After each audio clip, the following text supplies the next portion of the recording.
On this edition of the 5-Star Podcast of Wrestling, we talk about the debut of Raw Underground, as well as a new group in the WWE. We'll also touch on Pat McAfee's role in NXT. That's all to come on this edition of the 5-Star Podcast of Wrestling.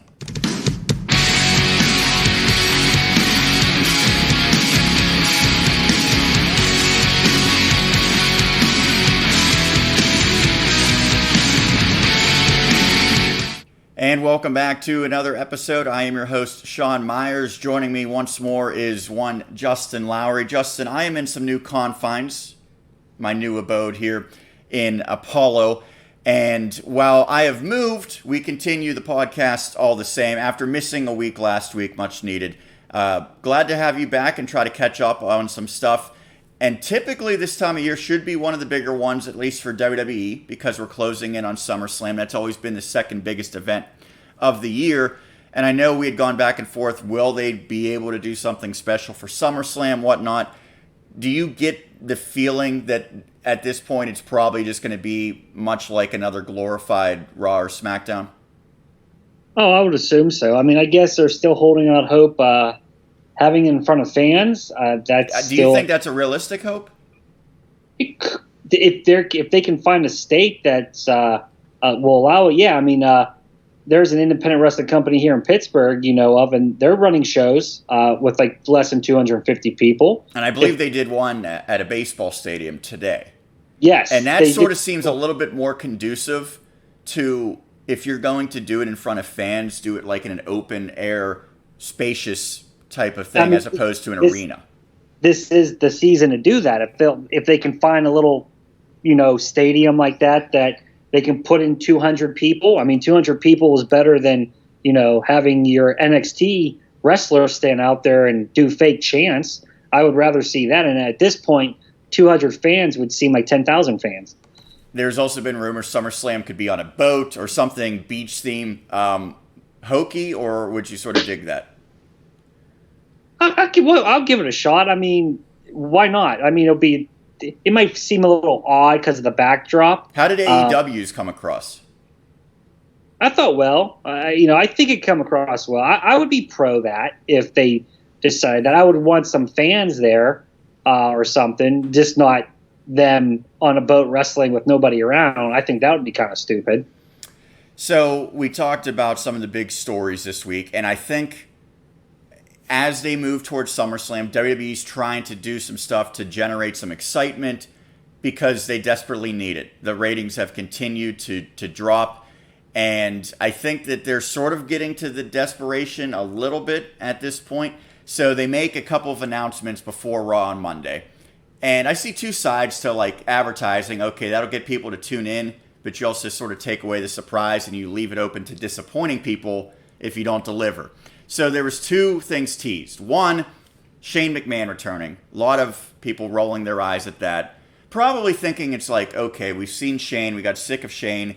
But he's in a different role. We'll get into that. The other one was teasing this new group that was going to debut, and there wasn't a whole lot of information given. So first we'll talk about Shane McMahon's role. It was part of Raw Underground. And this is basically, we talk so much about cinematic matches. This is a presentation where it comes across as like legitimate fighting, like MMA style. There's really no rules. It's not a ring per se. There is a referee, but it has a different feel to it. But ultimately, we only saw a few minutes of this. I'm not sure where they go.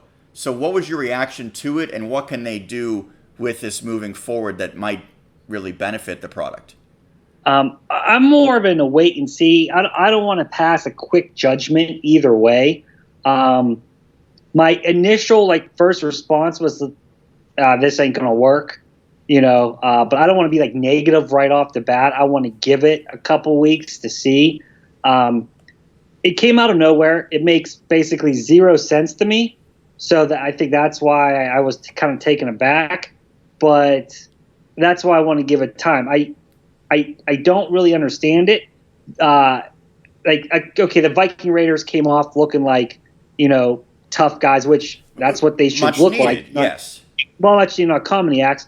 I mean, Ziggler's basically a joke, right? And they made him look legit. but he's, again, an actual amateur wrestler. Right. He has he's a guy who background. could pull it off, but it just seems weird with him now because you've already seen Dolph Ziggler not in that role. Right. And it's hard at his point in his career to sort of completely change who he is. He's not going to be like Right. some shoot fighter, I don't think, going forward long term.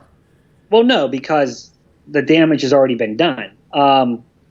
Could Lashley look dominant in something like that? Because sure. And that's what they did at the very end. I think they put over the Hurt Business, which Sheldon and MVP, okay, it's not really probably necessary for them, but I think for Lashley, he is a guy that this is maybe a lot of people thought how you build him up to challenge Brock Lesnar. And I say challenge, I mean, it wouldn't be for a title at this point, but is that maybe, would they do something like this solely to kind of build one match at SummerSlam or maybe even beyond?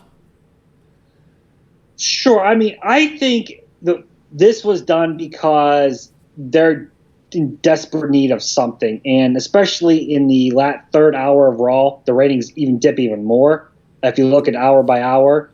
I thought we were going to see more of a TV 14, more mature attitude like third hour, not this. Well, we got the like sort of exotic dancers, which was, there wasn't a whole lot of explanation. I mean, I get that they were sort of setting the atmosphere and the vibe, but I would have just, to your point, I think been better off like, okay, we don't need to go with this alternative fighting thing. We can have Raw still in the ring, but make it a lot edgier for that third hour and say this is TV 14. Now, that doesn't mean, again, you have women coming out, 90% naked like back in 1998, and you don't need gratuitous violence or anything, but you can definitely make it edgier and save some storylines for that final hour where maybe a Kevin Owens can be a little bit more profane and vulgar than what he would be if it was at 8 o'clock or 9 o'clock. I mean, more like Kevin Steen was in Ring of Honor. Kind of go back to, because if you watch old promos and stuff of him when he was in Ring of Honor, he wasn't, PG by any means. He reminds me of like the Dudley Boys, how they were in ECW, yes. And then how they sort of had to change in WWE. Yes, yeah, I think that's a pretty fair comparison. Even AEW, like, they're more edgy. They'll cut some promos and do, drop some swear words and stuff. Just a little bit more edgy. I don't know.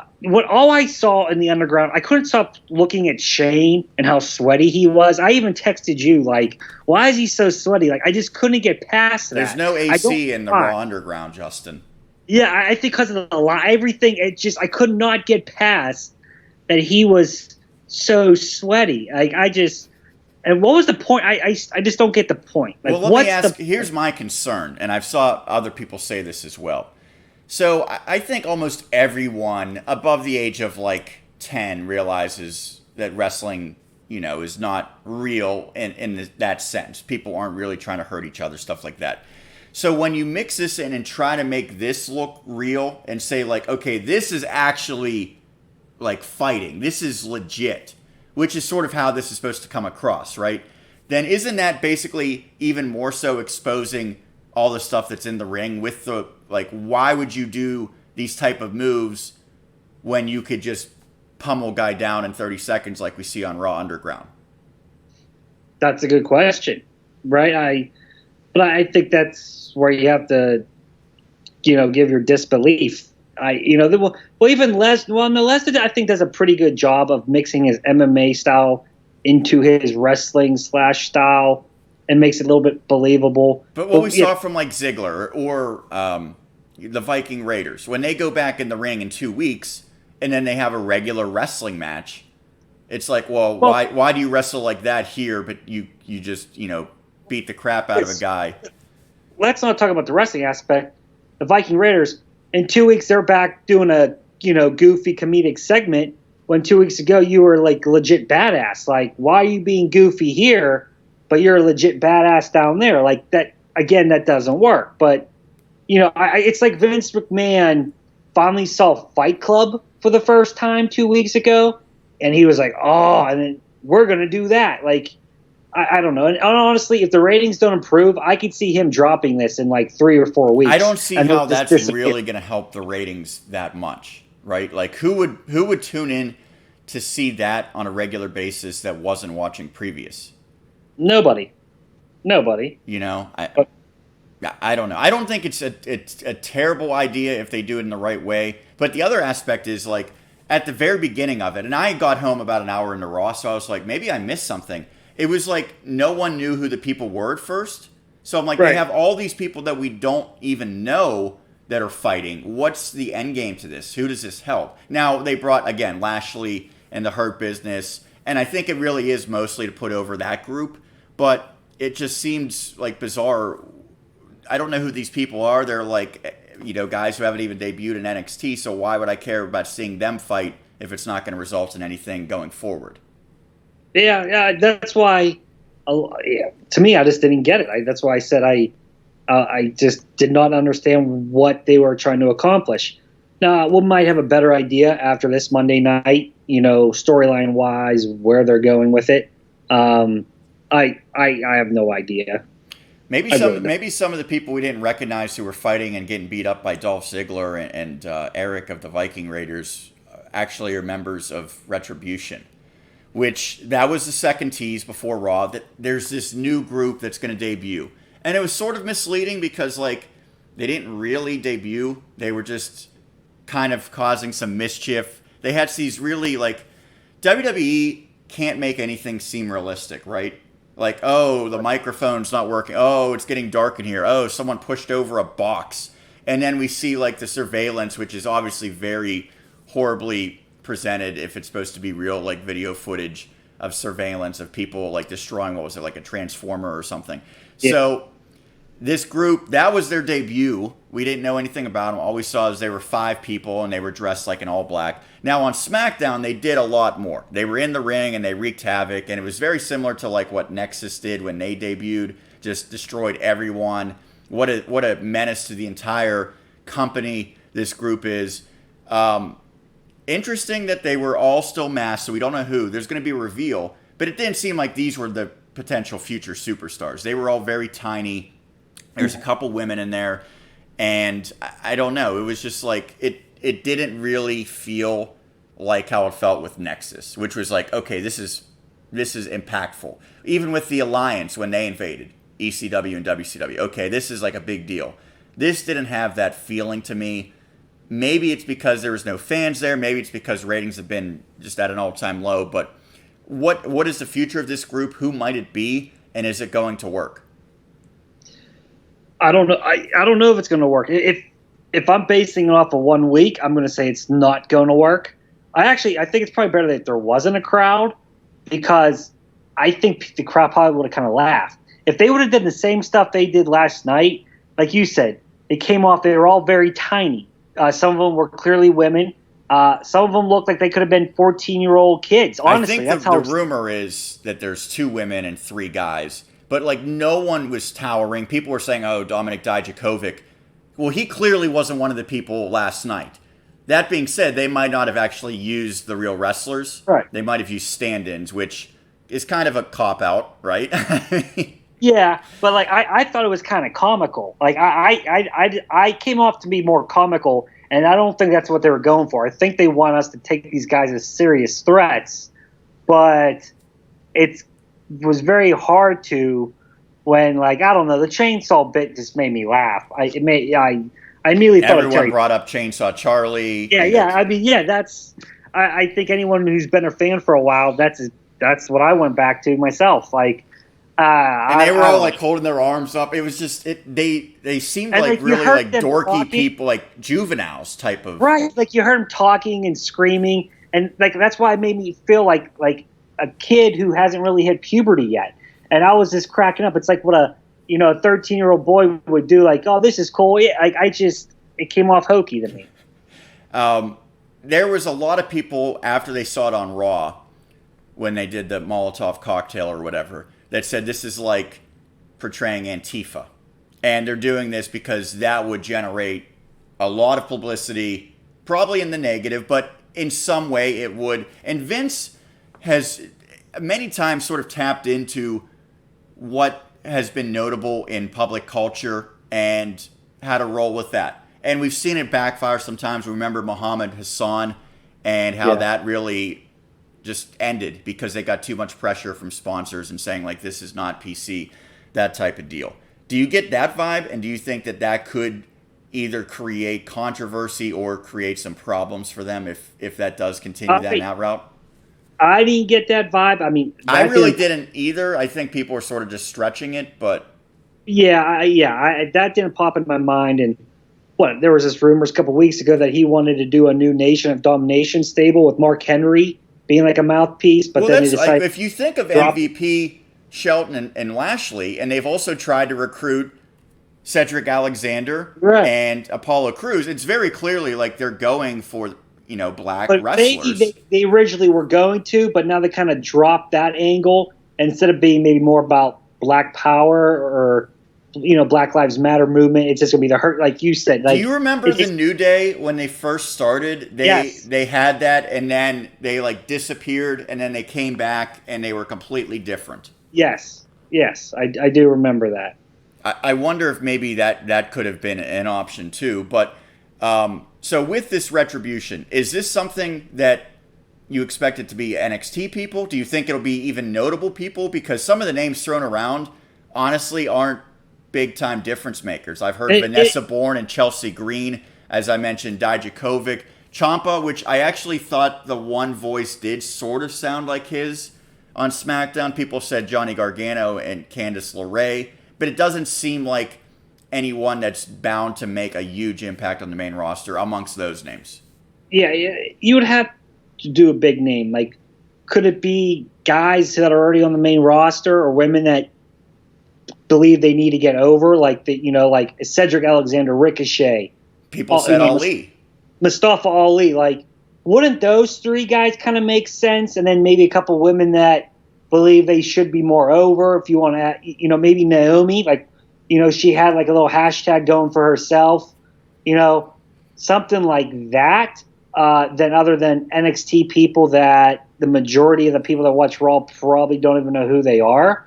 And if you're going to do NXT people, it has to be some of the top NXT guys that you're moving up. Like you said, Ciampa, Gargano.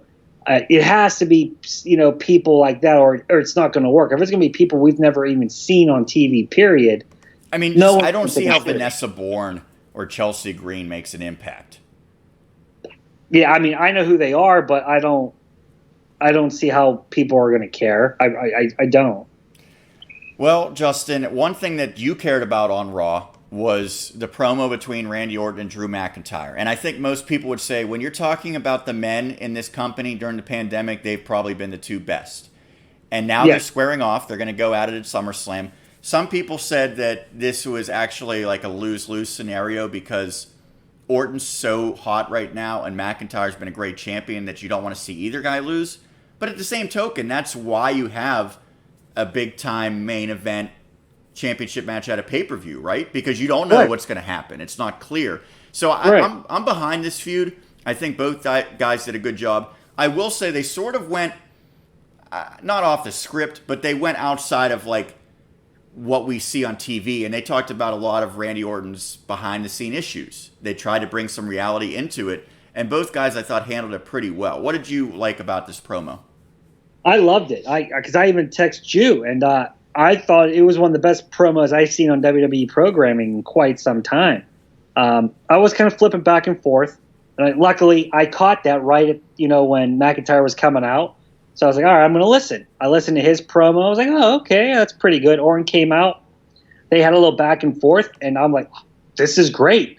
And I probably ended up liking it a little bit more because I knew about Orton's past stories, being a fan, like, about him. And they even alluded to him maybe taking craps in people's, like, workout bags, gym bags and stuff. Which, it's insane, but I feel like that was fairly commonplace back in, like, the 80s and 90s, right? I mean, the stories about wrestling back in the day is very much like the same stuff that you hear about sports teams and hazing and how they're trying to clean it up. And it sounds so awful when you hear it reported now, but believe it or not, this stuff has gone on for a long time, and it seemed like Orton sort of was still getting away with it when they tried to kind of clamp down on that type of behavior, 10, 15 years ago. Oh, yeah, absolutely, because, I played high school football, and I could tell you this at that level. If you were a first-year player, stuff like hazing and stuff did go on. Like, and you just took it because you knew the following year you would be the one dishing it out. That was just part of it. It was all fun. Nothing was really mean-spirited. But I feel like the wrestling locker room was kind of like that. The boys, maybe if you were a rookie or something, like even stories like you would see on The Last Ride or Undertaker when he did Austin's podcast, people having to drive, like Mark Henry talked about driving a car around for The Undertaker and stuff like that. Like he drove him wherever he wanted to go. Like that's commonplace. But Orton took it a little further than that. It sounded like Orton. Like, if you're taking a crap in somebody's like bag, yeah, to me that would be going a little too far. I would probably punch somebody in the face if they took a crap. I mean, JBL is notorious, I think, for being a bully kind of in the locker room. So I really enjoyed them bringing up, and basically Orton admitting, like, I should have been fired maybe 10, 12 times. But then he was honest, but I didn't get fired because they needed me. And truthfully, that's why he was never fired, because they never wanted to lose him. If he was a lesser-known guy on the card, he would have been fired years ago. And it works because it makes Orton come across as even more of a heel, right? I mean, he didn't punt anyone in the head, but you hate him even more because of what he's saying, because he's privileged. Right. And McIntyre's saying he's entitled, he's privileged. And Orton's like, yeah, you're right, I am. So what? Deal with it. And that, he comes off like kind of like a snobby, arrogant prick. And that's what I think they wanted to get across. And I thought it worked beautifully. Is this the main event for SummerSlam, and is it the match that you're really looking forward to? Well, I don't really look forward to any of Orton's matches. I'm not a really big fan of his wrestling style. Did he convince you to change your mind at all with him and Edge? No. I don't care for Orton's wrestling matches. I think he could be a fine promo, good character. Just don't care for him in the ring. It's just too slow for me, just too methodical. It's a little boring. Not saying he can't go out there and have a decent match, but he could be pretty underwhelming. Justin, I think he has a shirt that says the greatest wrestler ever at this point. So you're not going to be buying that shirt? I will not be buying that shirt. Okay. Maybe not the greatest wrestler ever, but a guy who has been criminally underused on the main roster, and some bad luck has gone along with it, is Samoa Joe. He's been a commentator, and that's how he started the year, and it looked like he was going to come back to the ring and do some stuff with Seth Rollins and Kevin Owens, and he messed up. He got hurt, and he got suspended. They put him back at commentary. Seems like that's probably where he's going to be for maybe ever, if not for the long time.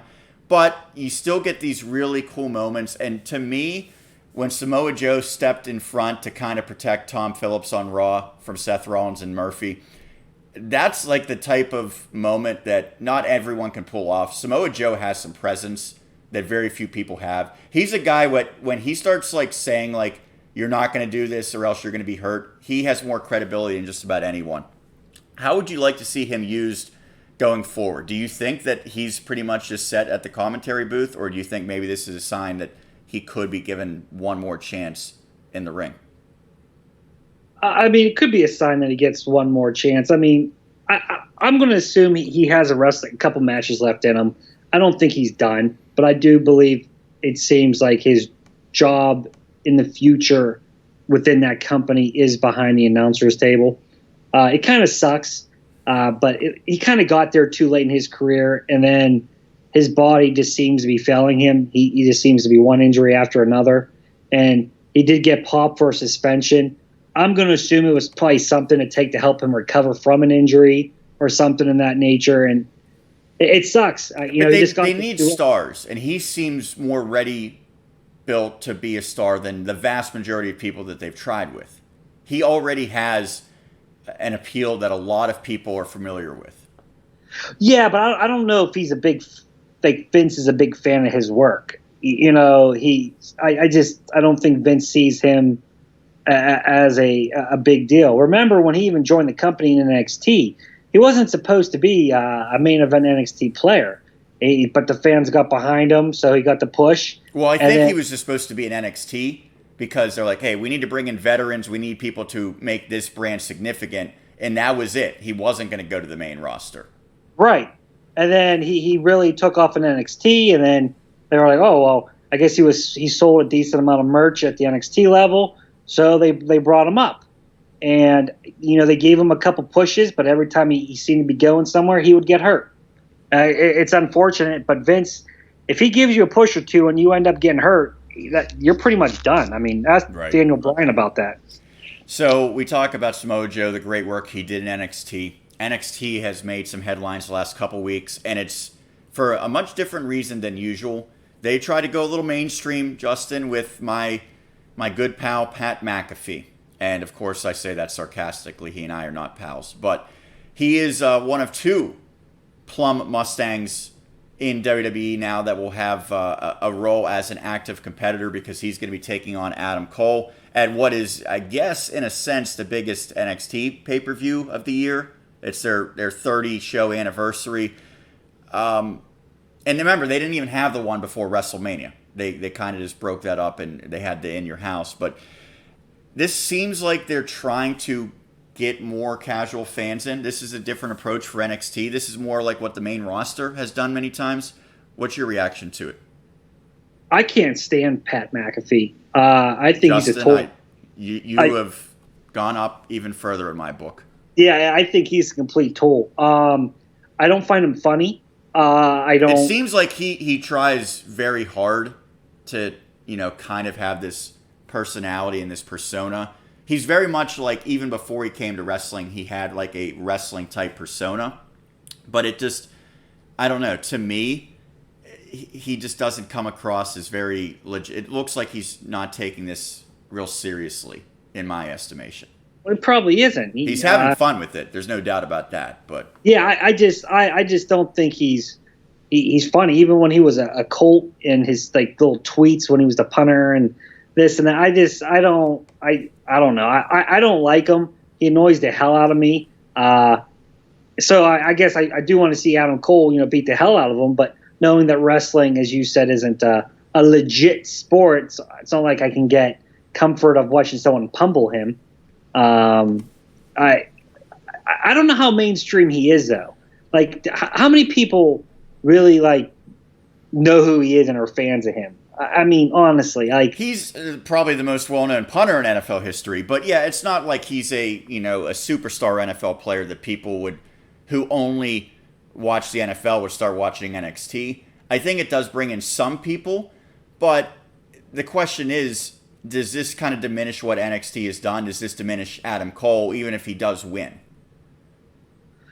Adam Cole's pretty much like a classic match at every takeover. That's going to change, certainly. Well, yeah, but they probably view it tells me they view Adam Cole pretty high because they're when you're in a match with a celebrity, don't that mean they're high on you? Like they're like I remember right? Bam Bam Bigelow and Dolph Ziggler. Sometimes it kind of depends. Yeah, I love Adam Cole. I think Adam Cole's amazing. Did you see on NXT that, kind of to your point, they presented McAfee almost as like the heel, which really surprised me because Cole has been the top heel in NXT for a long time. But with McAfee sort of like ticking off Morrow and Tom Phillips and then Beth Phoenix and Triple H, it very much seems like Cole's supposed to be the face because McAfee's the jerk outsider. Well, I was going to say, McAfee, can he even be a face? Like, he's so unlikable. Like, listen to that guy talk. Like I said, he's a tollback. He's a douche. Like, there's nothing about him. I hope he sees this, by the way. He might. There's, there's nothing. Yes, there's nothing about him that is likable to me. So how could he play a face? Plus, this all started with Adam Cole was on his podcast, and he made fun of his height and stature. So right off the bat there, how are you supposed to be the face? I mean, I know in WWE terms you can make, fat jokes and this and that and be a face, but he's just a tollback. He's a D-bag. And I go back to people saying, like, is this a work? Is this a shoot? It was very, very clear to me that this was a work from the start. when it happened on his show, and then they got one of his buddies, actually the one who's not from Plum, I don't know his name, but one of the guys on the show like had to go over to Cole, and he's like, "Whoa, settle down, buddy," and it came across as to me, I never for a second thought it was real, but the fact that some people did, I guess you give credit there. Does this take away from what NXT has done? No, I really don't think so. Do you think NXT has changed since it's come to USA? Because I think it has. Well, yeah, absolutely. They want to be more mainstream. It's not developmental. It's not this. It's not that.